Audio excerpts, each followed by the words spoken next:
Dorothy Hargreaves sat at her kitchen table in her modest terraced house in Chorlton, Manchester, the morning light filtering through lace curtains her mother had sewn decades ago. At 73, her hands bore the faint tremble of age, but her mind was sharp as the chalk she'd once wielded in classrooms. The kettle whistled, and she poured herself a cup of Earl Grey, the steam curling like memories of simpler times. Her eyes drifted to the stack of bank statements on the table, each one a testament to her generosity and her blindness. For 10 years, Dorothy had been the silent backbone of her nephew Simon's life. Ever since his parents, her sister and brother-in-law, passed in a car accident when he was 16, she'd stepped in not just as an aunt, but as a provider. She'd funded his business degree at Manchester Metropolitan University, paid the deposit on his first flat in Didsbury, and bailed out his feeling artisanal coffee shop when the bills piled up. When Simon married Clara, a polished marketing executive with a taste for luxury, Dorothy didn't hesitate to cover their honeymoon in Santorini, their annual ski trips to the Alps, and even the deposit on their sleek new home in Altrincham. All told, she'd given them £85,000 over the years, drawn from the pension her late husband George had left her, supplemented by her own savings from 35 years of teaching history to secondary school students. She hadn't minded. Simon was the closest thing she had to a son, and Clara, with her bright smile and quick wit, had felt like a daughter. Dorothy had believed in their gratitude, in the way Simon hugged her tightly at Christmas, or how Clara called her Auntie Dot with a warmth that seemed genuine. But the invitation that arrived 3 weeks ago had shattered that illusion. It was a cream-colored envelope, embossed with gold lettering, announcing Simon and Clara's vow of renewal ceremony. Dorothy had been thrilled at first, imagining herself in a new hat, standing proudly beside them at the chic venue they'd likely chosen, perhaps the Midland Hotel or some restored manor house in Cheshire. But when she opened it, her heart sank. The invitation wasn't for her. It was a courtesy note, addressed to "Dear family and friends," explaining that the event was an intimate affair for our closest circle. A handwritten postscript from Clara read, "Auntie Dot, we know you'll understand, space is limited, and we're keeping it modern and small. You're in our hearts." Dorothy stood in her hallway, the invitation trembling in her hands, feeling as if the air had been sucked from the room. Modern and small. The words stung like a slap. Her, who had paid for their kitchen renovation last year, £12,000, who had covered their car repairs, £3,500, who had sent £500 monthly for their emergency expenses, wasn't modern enough, wasn't close enough. She wasn't special. For days, she replayed Clara's words, searching for a misunderstanding. She called Simon, hoping for an explanation, but he was evasive, mumbling about logistics and Clara's vision. When she pressed, Clara answered the phone, her voice syrupy but firm. "Auntie Dot, it's not personal. We just wanted a vibe that's, forward-looking. You're so traditional, and we didn't want you to feel out of place." The condescension in her tone was a knife to Dorothy's heart. Traditional, as if her love, her sacrifices, were relics to be tucked away in a museum. The final blow came when Dorothy, unable to resist, checked Clara's Instagram. The photos were there, glowing under professional lighting, Simon and Clara in a candlelit barn, her in a sleek white gown, him in a tailored suit. Clara's parents beamed beside them, toasting with champagne. Simon's old university mates laughed in the background. The caption read, "Surrounded by our nearest and dearest, we recommitted to forever. #vow renewal, #love wins." Dorothy scrolled through 47 images, her absence screaming louder with each swipe. She wasn't just uninvited, she was erased. That night, Dorothy made a decision. She sat at her kitchen table, the same one she'd written checks for Simon's dreams, and logged into her online banking. With a trembling finger, she canceled the standing order for their £500 monthly support. She emailed her bank manager, Mr. Patel, requesting a freeze on any account access Simon or Clara might claim. For the first time in a decade, Dorothy chose herself. The fallout was swift. Within a week, Clara called, her voice no longer sweet but edged with panic. "Auntie Dot, the bank says you stopped the payments. Our landlord is threatening eviction. We're £1,000 behind on rent. Did something go wrong?" Her silence was her first act of defiance. "Clara, I only help those who consider me part of their closest circle. You made it clear I'm not that." The line went quiet, Clara's breathing audible. "Auntie, you're being unfair. We love you, you know that." Dorothy hung up, her heart pounding but resolute. 2 days later, Simon arrived at her doorstep, his face a mix of guilt and entitlement. "Auntie, why are you doing this? We're family. Clara's devastated. We didn't mean to hurt you." Dorothy stood in her doorway, arms crossed, the Manchester drizzle dampening his expensive coat. "Simon, you didn't invite me to your vow renewal. You called me old-fashioned, irrelevant. I've given you £85,000 in 10 years, and you couldn't even give me a seat at your table." He looked away, mumbling about miscommunications, but Dorothy closed the door. The sound of it clicking shut felt like a full stop. The next week brought a letter from a solicitor's office in the city center.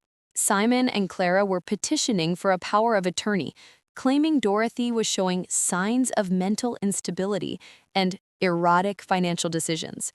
The accusation hit like a thunderbolt. They alleged she was hoarding cash, refusing medical care, and isolating herself from family, all signs of potential dementia. They'd even enlisted a neighbor, Mr. Grayson, who'd once complained about Dorothy's overgrown hedge, to testify that she'd become reclusive and paranoid. The letter ended with a request for a court-ordered psychiatric evaluation. Dorothy's first instinct was panic. Her hands shook as she read the letter again, the legal jargon blurring through tears. She imagined losing control of her savings, her home, her freedom, all to the nephew she'd raised like a son.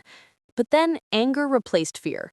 She hadn't survived 35 years of teaching rowdy teenagers, the loss of her husband, and a lifetime of scrimping to be branded incompetent by two adults she'd bankrolled. She picked up the phone and called her old friend Marjorie, a retired solicitor who'd once helped her with George's will. Marjorie arrived within the hour, her silver hair pulled into a neat bun, her eyes sharp with indignation. "Dorothy, this is elder financial abuse, plain and simple. They're trying to scare you into compliance. We'll fight this and we'll win." Marjorie recommended a solicitor, Miss Helen Whitaker, known for defending elderly clients against family exploitation. Dorothy met Helen the next day in a sleek office on Deansgate. Helen, a brisk woman in her 40s, reviewed the letter and Dorothy's bank statements, her pen tapping rhythmically. "They've got no medical evidence. This is a fishing expedition. They're banking on you folding under pressure. We'll need a full accounting of your contributions to them and a psychiatric evaluation to prove your competence." Dorothy spent the next week gathering evidence. She pulled every bank statement, every check stub, every email where Simon or Clara had asked for just a little help. The total was staggering, £85,000, not including the countless smaller gifts, £200 for Clara's spa days, £300 for Simon's business networking dinners. She felt a fool, but also a fire kindling within her.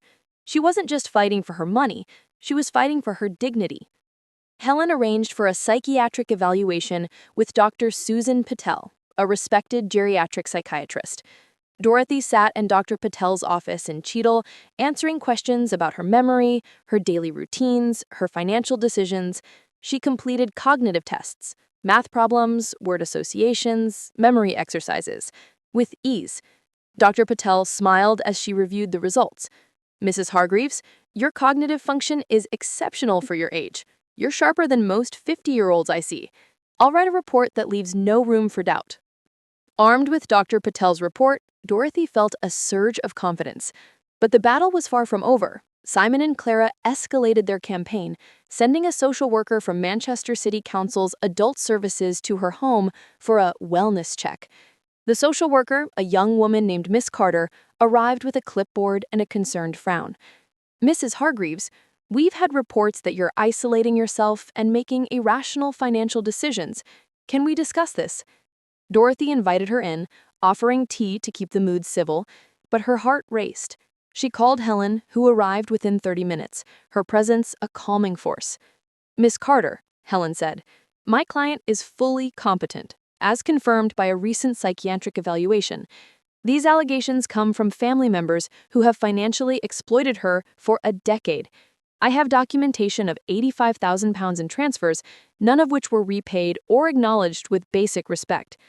Dorothy watched Miss Carter's expression shift from suspicion to discomfort as Helen presented bank statements and Dr. Patel's report.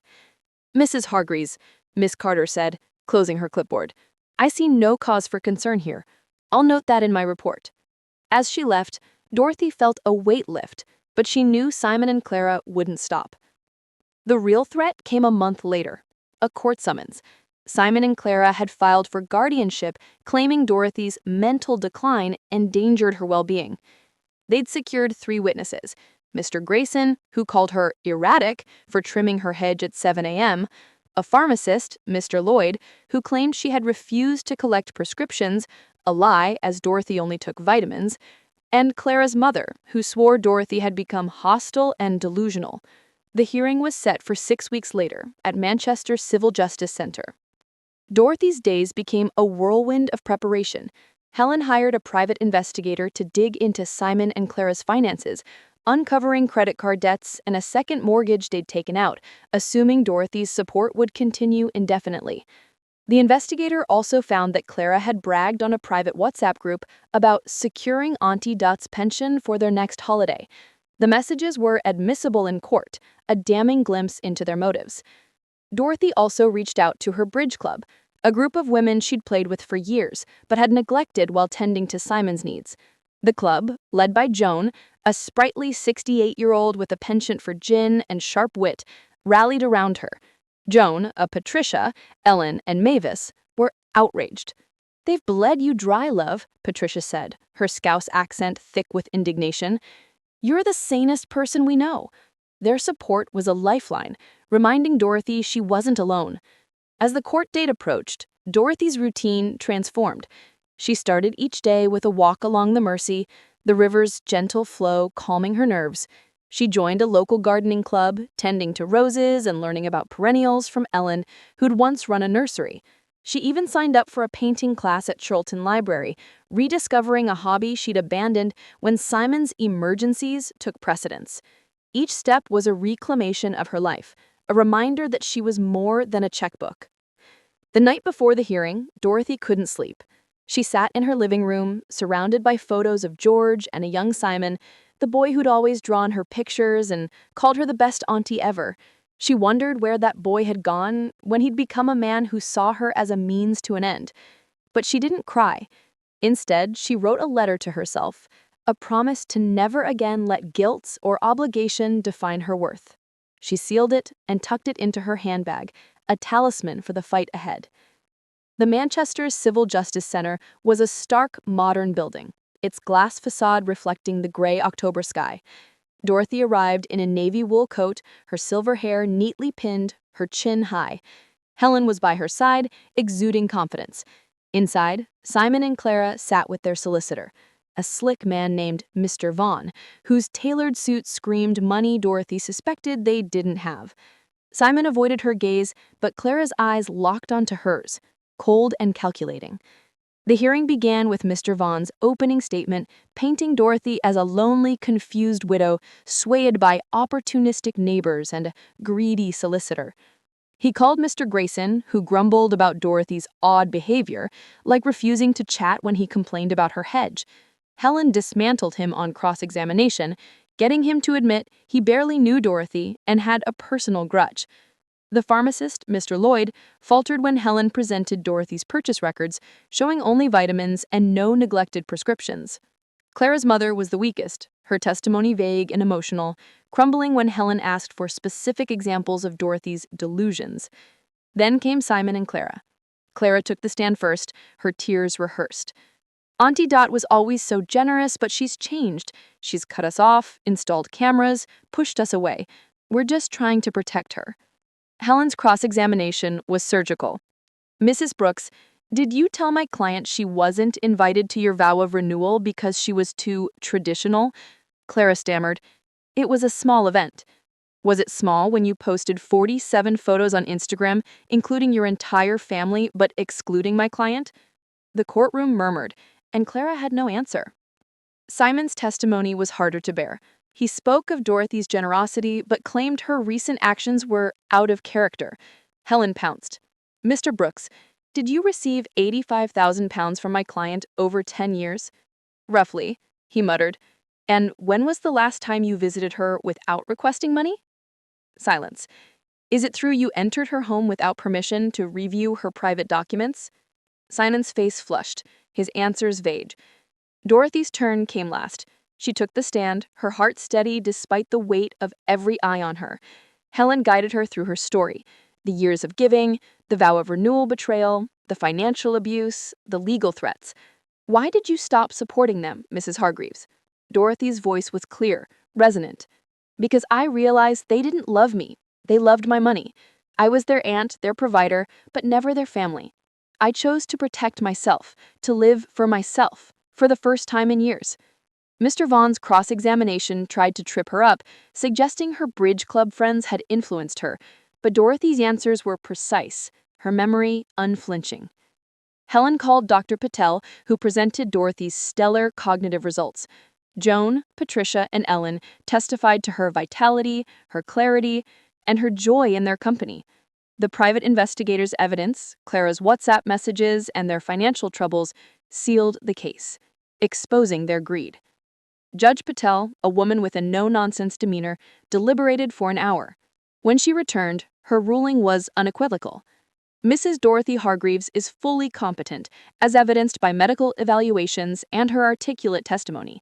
The plaintiff's claims are baseless, driven by financial motives rather than concern for her well-being. The petition for guardianship is denied. Furthermore, I recommend Adult Services investigate the plaintiffs